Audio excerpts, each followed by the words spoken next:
Good evening guys, welcome to study with Sunita channel में। एक बार फिर से स्वागत है आपका स्टडी विद सुनीता चैनल में। गाइस, आज मैं आपको यूपीटेट सीटेट की जो क्लास की सीरीज चल रही है हिंदी में, आज मैं आपको सर्वनाम पढ़ाने जा रही हूँ। प्रीवियस वीडियो में मैं आपको संज्ञा पढ़ा चुकी, आज मैं आपको सर्वनाम पढ़ाऊंगी। ठीक है, जबकि मैंने आपको संज्ञा को ऐसे पढ़ाया था जैसे एग्जाम में जिस तरह से क्वेश्चन आते हैं उसी तरह से मैं सर्वनाम को भी पढ़ाऊंगी। ठीक है ना। तो आज का जो टॉपिक है सर्वनाम। ठीक है, सर्वनाम क्या होता है, उसकी परिभाषा, उदाहरण सहित भेद सब कुछ मैं बताऊंगी, लेकिन वीडियो को पूरा देखिए और अंत तक देखिए, तभी आपको समझ में आएगा। चलिए स्टार्ट करते हैं। देखिए, सबसे पहले हम सर्वनाम की परिभाषा समझते हैं। ठीक है, आप हमेशा से पढ़ते आए होंगे कि संज्ञा के बदले, ठीक है, यानी कि संज्ञा के स्थान पे जो शब्द आता है वो क्या होता है, सर्वनाम होता है। ठीक है, और संज्ञा क्या होता है, नाम होता है, और उस नाम की जगह पे जो शब्द का हम इस्तेमाल करते हैं उसी को हम सर्वनाम कहते हैं। देखिए, मैं आपको सीधा साधा समझा दूं, संज्ञा के बदले जिन शब्दों का प्रयोग होता है, ठीक है, उन्हें हम क्या कहते हैं, सर्वनाम कहते हैं। जैसे देखिए, वह, ठीक है, उसे, उसने, मैं, मेरा, मेरे, वे, हम लोग, टोटल आपके जो सर्वनाम होते हैं वो 11 होते हैं। आप काउंट कर लीजिएगा, लेकिन आपको मोस्टली आपको दिखाई देगा कि संज्ञा जो है आपके 11 होते हैं, सॉरी, सर्वनाम जो है आपके 11 होते हैं, 11 आपके होते हैं। ठीक है ना। अब आपको देखिए, ये शब्द जो है, ये जो आपके शब्द है, वह, उसे, उसने, मैं, मेरा, मेरे, हम लोग, ये जो शब्द है अगर ये संज्ञा के बदले इस्तेमाल होते हैं, संज्ञा की जगह पे इस्तेमाल होते हैं, उसी को हम क्या कहते हैं, सर्वनाम कहते हैं। ठीक है, अब मैं आपको उदाहरण से समझाऊंगी, आपको बहुत अच्छे से समझ में भी आ जाए, क्लियर हो जाएगा। जैसे देखिए, एक आपका वाक्य है, श्याम एक लड़का है। ठीक है ना। अब श्याम जो है वो संज्ञा है क्योंकि किसी व्यक्ति का नाम है, व्यक्तिवाचक संज्ञा हो गया। ठीक है ना, ये किसी का नाम है। ठीक है, अब इसी शब्द को, इसी वाक्य को हमको ऐसे कहना है, वह पढ़ने में तेज है, वह बहुत मेहनती है। ठीक है ना। तो बार बार अगर ये बोलते श्याम एक लड़का है, मैंने लिख दिया, एक अच्छा वाक्य हो गया। अब मैं लिखूं श्याम पढ़ने में तेज है, श्याम बहुत मेहनत करता है, श्याम बहुत अच्छा अंक लाता है, तो कुछ अच्छा नहीं लगता है।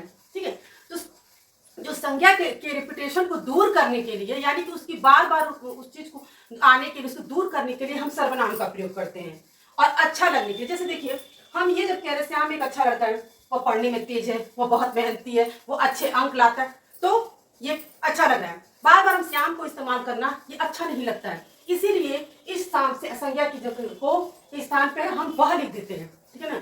यही जो शब्द हो गया, यही हो गया आपका सर्वनाम, क्योंकि मैंने श्याम की जगह पे ये वह लिखा है, इसलिए ये हो गया सर्वनाम।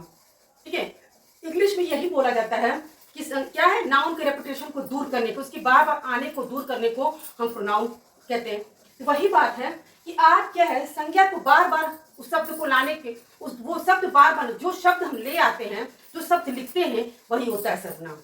आपको क्लियर हो गया होगा। ठीक है ना। जैसे श्याम की जगह मैंने वह लिखा, अब आगे बात हम बढ़ा सकते हैं कि वो मेहनती है, वो क्लास में अच्छे अंक लाता है। ये सब सारी जो बातें हो रही है ना, वो सिर्फ श्याम के बारे में ही बात हो रही है। ठीक है, हम श्याम को ही कह रहे हैं। ये शब्द बार बार लिखना, श्याम ये, श्याम वो ना लिखकर हम इन शब्द का प्रयोग वह करके इस वाक्य को, सुंदरता को हम बढ़ाते हैं। ठीक है, आपको परिभाषा और उदाहरण से आपको अच्छे से समझ में आ गया होगा। अब आगे हम पढ़ते हैं सर्वनाम के भेद। ठीक है, इस बात को याद रखिएगा कि जब क्वेश्चन भी आ सकता है और आपको जानकारी होना चाहिए कि सर्वनाम कितने होते हैं, 11 होते हैं, लगभग आपके 11 होते हैं। ठीक है ना। अब देखिए सर्वनाम के भेद, तो सर्वनाम के जो भेद होते हैं वो 6 होते हैं। सर्वनाम के कितने भेद होते हैं, 6 होते हैं। देखिए, पहला है पुरुषवाचक सर्वनाम, जिसको हम इंग्लिश में बोलते हैं पर्सनल प्रोनाउन। मैंने इंग्लिश में इसलिए लिखा है कि लोगों को, यानी बच्चों को इंग्लिश ज्यादा जल्दी समझ में आ जाता है, इसलिए उस चीज, क्योंकि ये चीज पढ़ चुके रहते हैं, और हिंदी को और इंग्लिश को अगर उसको अच्छे से अगर मैं समझाऊंगी तो उसको जल्दी समझ में आए, इसीलिए मैं उस हिंदी का इंग्लिश भी लिखती हूँ और आपको बता दे रही हूँ, ताकि आपको नॉलेज रहे, आपको जानकारी होना चाहिए उस हिंदी का इंग्लिश में। पुरुषवाचक सर्वनाम पर्सनल प्रोनाउन। ठीक है, निश्चयवाचक डेमोन्स्ट्रेटिव प्रोनाउन, देखिए आप पढ़ चुके हैं, जिसमें दिस दैट का प्रयोग होता है। ठीक है ना। अनिश्चयवाचक इंडेफिनिट प्रोनाउन। ठीक है, संबंधवाचक रिलेटिव, निजवाचक रिफ्लेक्सिव, प्रश्नवाचक इंट्रोगेटिव। ये आपके जो 6 भेद हैं, कौन कौन से, पुरुषवाचक, निश्चयवाचक, अनिश्चयवाचक, संबंधवाचक, निजवाचक और प्रश्नवाचक। मैंने देखिए इतना दूर दूर साफ साफ आपको लिखा है, ताकि आप हमेशा आपके पास ये रहेगा। हाँ, वीडियो बार बार देखिएगा, बार बार इसको समझने की कोशिश कीजिएगा। ठीक है, ठीक है, ये आपको याद रहेगा।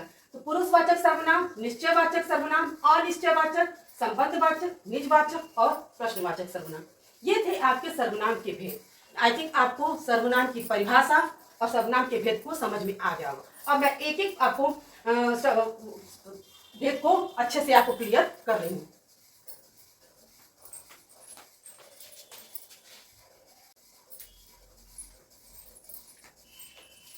चलिए गाइस, अभी आज तक मैंने आपको सर्वनाम के भेद को समझाया। अब सर्वनाम के एक एक भेद को मैं आपको समझा रही हूँ। ठीक है, सबसे पहले हम पुरुषवाचक, ठीक है, वाचक नहीं होता, वाचक होता है। पुरुषवाचक सर्वनाम पढ़ते हैं।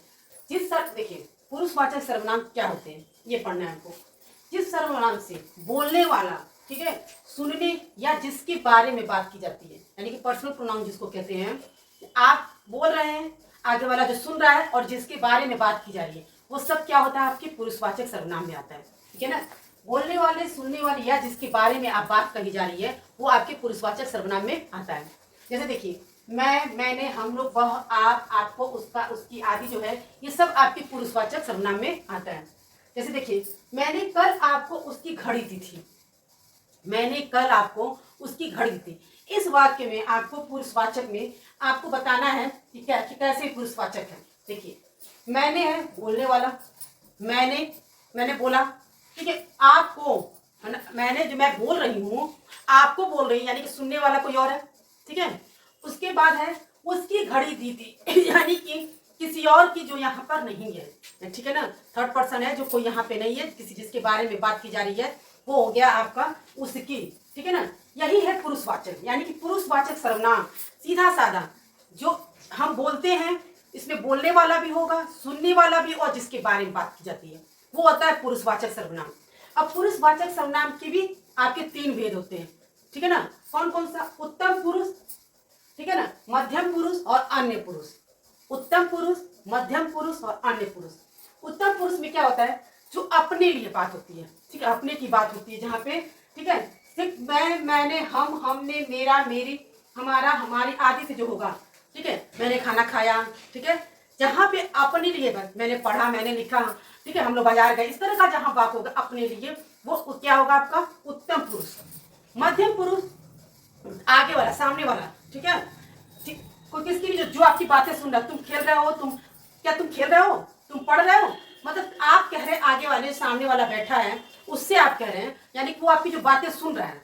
ठीक है, आप स्वयं उत्तम पुरुष हो गए, और आप कोई बात किसी आगे वाले पर्सन से कहते हैं, किसी व्यक्ति से कहते हैं, वो आपकी बातें जो सुन रहा है, वो क्या हो जाएगा, मध्यम पुरुष। ठीक है ना, जो मध्यम पुरुष में कौन कौन सा आएगा, तू, तुम, आप, तुम लोग, आप लोग, तुम्हारा, तुम्हारे, तुम्हारे और आपका, तुम बाजार जाओगे, तुम खेलोगे, इस तरह की बात कि आप उससे आगे वाले से कह रहे हैं, तो आपका क्या हो जाएगा, वो आगे वाला आपकी बात सुन रहा है, वो कौन हो जाएगा, मध्यम पुरुष। उसके बाद आता है अन्य पुरुष। ठीक है, उत्तम पुरुष और मध्यम पुरुष के बाद जो बचता है, जो भी है उसके अलावा सब आपके आ जाते हैं अन्य पुरुष में। अन्य का मतलब ही क्या, वो अन्य सब कुछ जिसके बारे में बात की जा रही, जो आपके सामने है नहीं, फिर भी उसके बारे में आप बात कीजिए। जैसे लोग बुराई करते हैं, वो व्यक्ति होता भी नहीं है, लेकिन फिर भी उसके बारे में अरे वो तो ऐसे वैसे है, जो भी बातें होती हैं, वो व्यक्ति आपके सामने नहीं है, लेकिन फिर भी उसके बारे में बात करते, वो क्या अन्य पुरुष में आएगा। जब हम अन्य पुरुष की बात करते हैं ना, अरे वो तो ऐसा है, ठीक है ना, वो बहुत बदमाश है, तो ये है, वो सबकी बातें नहीं मानता, तो क्या हो जाता है, वो अन्य पुरुष में। उसमें कौन सा सर्वनाम आता है, यह, वह, ये, वे, उसका, उसकी, उनका, उनकी, क्योंकि ये जो सब है ना आपके उसमें आता है मध्यम पुरुष में, और ना ये आपके आएगा उत्तम पुरुष में। इसीलिए कहा गया है कि उत्तम पुरुष और मध्यम पुरुष को छोड़कर, ठीक है, इसमें कौन सा होगा, इसके, यानी कि इसके अलावा, इन सबों के अलावा, उत्तम पुरुष और मध्यम पुरुष के जो भी सर्वनाम है, उसके अलावा जो भी बचेंगे सब आपके अन्य पुरुष में आएंगे। उत्तम पुरुष में सिर्फ वही होगा जो आपके अपने से संबंधित हो, मैं, मेरा, हम आपके अपने लिए है। मध्यम पुरुष सुनने वाले के लिए, ठीक है ना, बाकी इन दोनों का जो बचता है उसके अलावा तो सब अन्य पुरुष में आ जाते हैं। यानी कि आपके देखिए, सर्वनाम के भेद में 6 भेद में सबसे पहला पुरुषवाचक सर्वनाम मैंने पढ़ाया। उस पुरुषवाचक सर्वनाम के भी 3 भेद होते हैं, उत्तम, मध्यम और अन्य पुरुष। ये आपको थोड़ा बड़ा टॉपिक था, मतलब आपके सर्वनाम के पहले, बाकी सब छोटा छोटा है उसको। ये था आपका सर्वनाम। आई थिंक आपको समझ में अच्छे से आ गया होगा। चलिए आगे का हम पढ़ते हैं।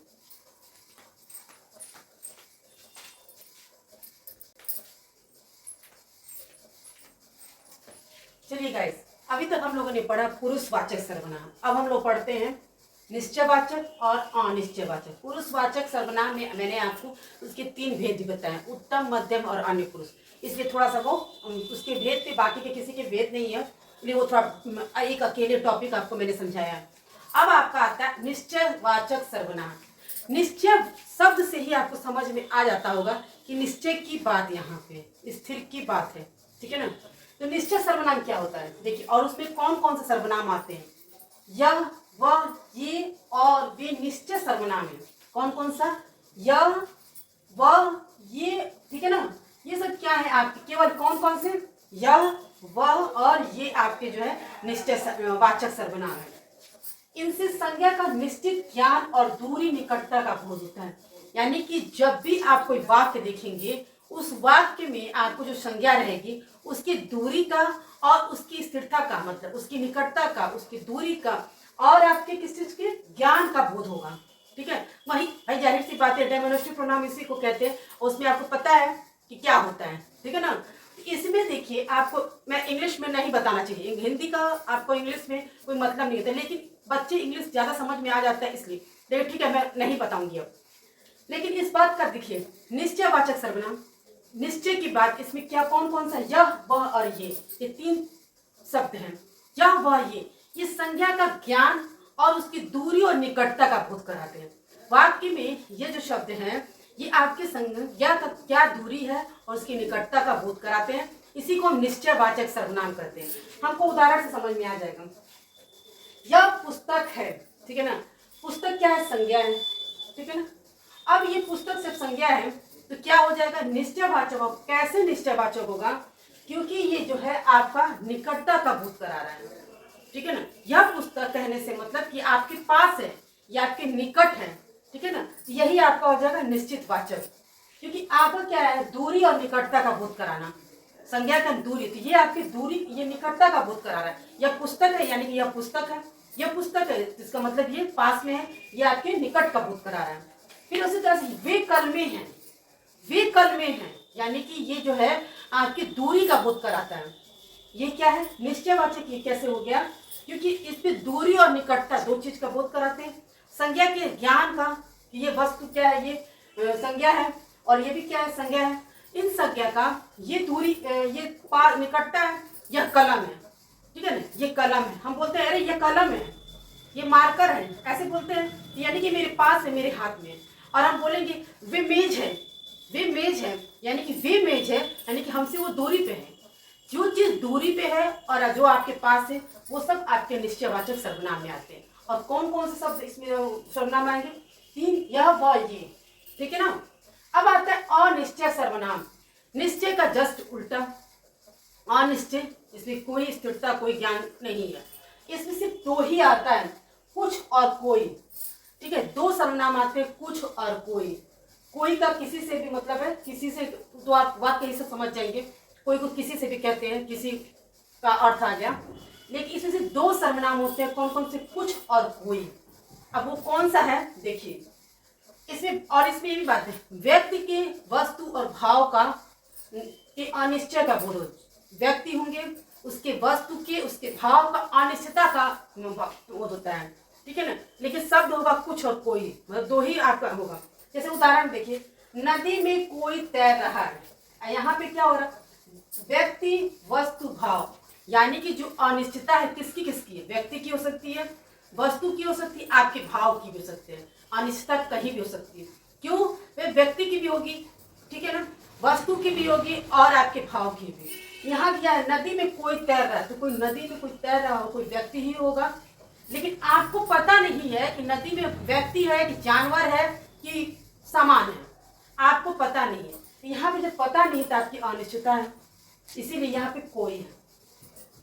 नदी में कुछ तैर रहा है, अब आपको यह अनुमान लग रहा है कि नदी में कुछ तैर रहा है, बट आपको ये नहीं पता है कि क्या तैर रहा है।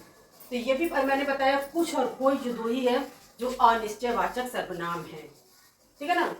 कुछ खिला दो, अब आप किसी से बोलोगे कुछ खिला दो, तो क्या खिलाएगा वो, ठीक है। जब तक आप ये नहीं बता दो कि खाना खिलाओ, पिज्जा खिलाओ, बर्गर, तो क्या खिलाएगा, कुछ खिला दो तो कुछ भी वो खिला देगा। तो कुछ से अनिश्चय है कि कोई आपको कुछ समझ ही नहीं आएगा, अनिश्चय क्या है, ये हो गया अनिश्चय। मान लीजिए एग्जाम में आपके भैया इस तरह से क्वेश्चन दे दिया, नदी में कोई तैर रहा है, ठीक है, और फिर ये दे दिया यह पुस्तक, दो मान लीजिए आपके वाक्य दे दिए, यह पुस्तक है और नदी में कोई तैर रहा है।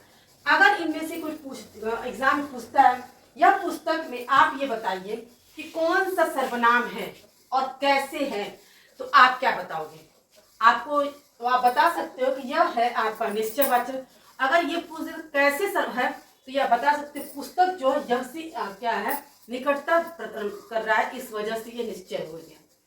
और इसमें तो सीधा सीधा बता सकते हैं कि कोई और कुछ, सिर्फ दो ही ऐसे वर्ड हैं जो दो शब्द हैं जो आपके अनिश्चय में आते हैं और वाक्य की परिभाषा के अनुसार इसमें अनिश्चितता का प्रधान होता है, ठीक है ना, कि मुझे कुछ नहीं पता है, कोई चीज तुम मुझे कुछ नहीं पता, अनिश्चितता है तो यह अनिश्चय हुआ, ठीक है ना।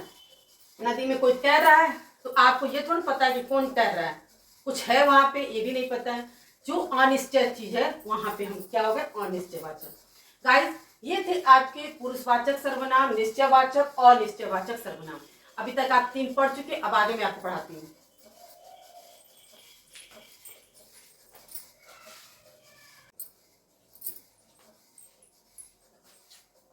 चलिए गाइस, अभी तक आपने 3 पढ़ा, अब आप पढ़ते हैं 3 और। संबंधवाचक सर्वनाम, ठीक है ना। संबंधवाचक सर्वनाम से क्या मतलब है? आपका संबंध बताने से, ठीक है ना। हमेशा से आप संबंध का देखते हैं, ये संबंध का मतलब किससे संबंध है? संज्ञा या सर्वनाम से संबंध होगा, ठीक है ना। संज्ञा या सर्वनाम से संबंध जो जोड़ता है उसे हम क्या कहते हैं? संबंधवाचक सर्वनाम, ठीक है। इसमें देखिए जो सर्वनाम आते हैं जैसे जो सो, लेकिन जो के साथ हमेशा सो आएगा।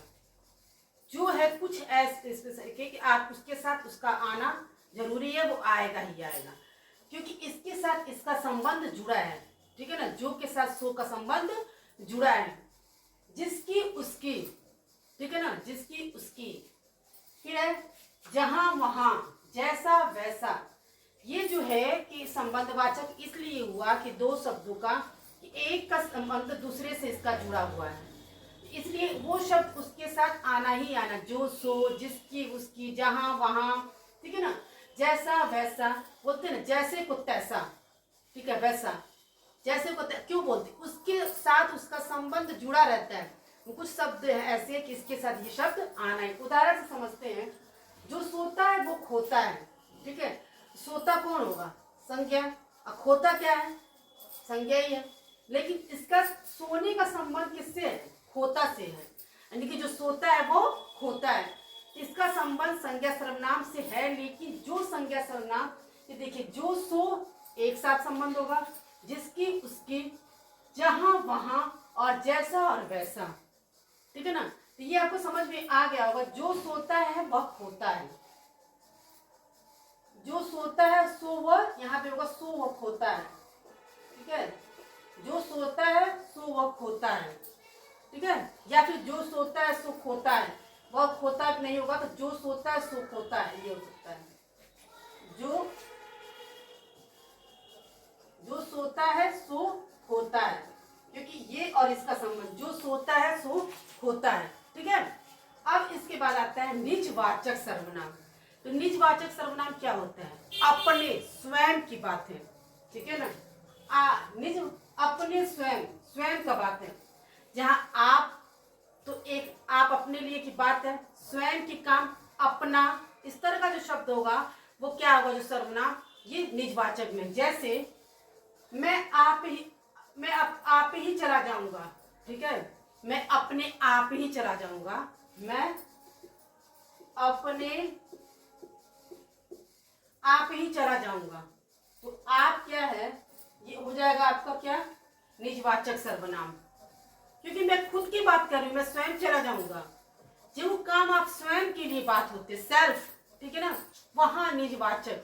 मैं अपने, देखो फिर अगर दूसरा वाक्य यहाँ वो भी हो सकता है, मैं अपना काम स्वयं करता हूँ, तो मैं अपने की बात है, मैं अपना काम जो है स्वयं करता हूँ।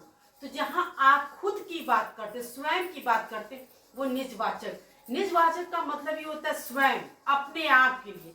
आप जो है इसमें निजवाचक दिखाता है, अपने के लिए निजवाचक दिखाता है। मैं अपना स्वयं काम कर सकूं, मैं अपने आप चला जाऊंगा, मैं अपने आप आ जाऊंगा। जो इस तरह के वाक्य होते हैं वो सारे निजवाचक में आते हैं। प्रश्नवाचक सर्वनाम, इसमें दो आता है, कौन और क्या। दो आता है सर्वनाम, कौन और क्या, यही दो प्रश्नवाचक सर्वनाम है। सिर्फ दो है, कौन कौन सा, कौन और क्या। ठीक है ना, कौन दौड़ रहा है, क्या पढ़ रहे हैं। ठीक है ना, तो ये, लेकिन एक बात याद रखिए, कौन का प्रयोग हमेशा मनुष्य के लिए का प्रयोग होता है और क्या का प्रयोग पशु पक्षी कीट पतंगी के लिए होता है और निर्जीव वस्तुओं के लिए। इस बात का हमेशा याद रखिएगा कि जब केवल कौन और क्या दो शब्द हैं, दो सर्वनाम जो आपके प्रश्नवाचक सर्वनाम में आते हैं। कौन का प्रयोग हमेशा व्यक्ति के लिए होता है और क्या का वस्तु के लिए, वस्तु के लिए कीट मतलब कोई भी जानवर के लिए प्रयोग कर सकते हैं, कीट पतंगे के लिए प्रयोग कर सकते हैं, पशु पक्षी के लिए, और निर्जीव वस्तुओं के लिए क्या का प्रयोग करते हैं। ठीक है ना, लेकिन कौन में अगर सा लगा के, कौन में सा लगा के हम, ठीक है ना, कौन में सा लगा के हम बना सकते हैं कौन सा सर्वनाम। देखिए अब ये कह सकते हैं कौन, अब उसको मनुष्य के लिए क्या, जैसे कौन सा पेड़ कट रहा है, ये व्यक्ति के लिए कौन सा पेड़ कट रहा है, तो ये भी हो सकता है आपका। ये आपके किस में आ जाएगा, इसको हम बना सकते हैं, कौन आपका आ गया तो उसमें पुरुषवाचक मतलब आपको व्यक्ति के लिए है, तो ये आप कौन हमेशा है। लेकिन जब सा लगा देंगे तो ये भी आपके किसमें, व्यक्ति की बात उसमें आ जाएगी। ठीक है ना, कौन का प्रयोग मनुष्य के लिए होता है, क्या का प्रयोग किसमें होता है, प्राय पशु पक्षी कीट पतंगियों और निर्जीव वस्तु के लिए। ठीक है ना, कौन सा पेड़ कट रहा है, सा लगाएंगे तो पेड़ कट रहा है, कौन सा पेड़ कट रहा है, तो कौन सा बन गया, निर्जीव बन गया ना, पेड़ कट रहा है। नहीं, कौन सा लगा के सजीव बन सकता है, कौन सा इंसान मनुष्य कर रहे हैं क्या। तो मतलब ये आपको सीधा साधा समझा दे रहे हैं कि संबंधवाचक संज्ञा सर्वनाम का संबंध, जिससे जो सो, जिसकी उसकी, जहां वहां, जैसा वैसा, इस तरह का होगा। निजवाचक में खुद स्वयं की बात, जो काम स्वयं आपको करना होगा वो, अपने आप स्वयं, इस तरह का जो शब्द होगा। पुरुषवाचक में सर्वनाम में सिर्फ सीधा साधा, ये पुरुषवाचक सर्वनाम नहीं है, ये आपका है प्रश्नवाचक, गलती से लिख दिया था, ये आपका होगा प्रश्नवाचक, प्रश्नवाचक सर्वनाम। ठीक है ना, इसीलिए मैं बार बार बोल, प्रश्नवाचक सर्वनाम में सिर्फ दो है, कौन और क्या। क्या है, कौन और क्या। कौन का प्रयोग व्यक्ति के लिए होता है और क्या का प्रयोग जानवरों के लिए, कीट पतंगियों के लिए, निर्जीव वस्तुओं के लिए। जब भी आप कौन का प्रयोग करेंगे तो आप देख लीजिएगा हमेशा कौन दौड़ रहा है, कोई व्यक्ति ही दौड़ रहा होगा, कोई मनुष्य दौड़ रहा होगा। तो यहाँ कौन का शब्द क्या है, व्यक्ति के लिए। क्या पढ़ रहे हैं, ठीक है ना, तो पढ़ने की बात है, क्या पढ़ रहे हैं, तो किताब पढ़ रहे हैं। ठीक है ना, किताब पढ़ रहा है ना, तो किताब क्या हो गया भाई, निर्जीव बात हो गई। तो यहाँ पे बस इतना आपको समझना है कि प्रश्नवाचक सर्वनाम सिर्फ दो होते, कौन और क्या।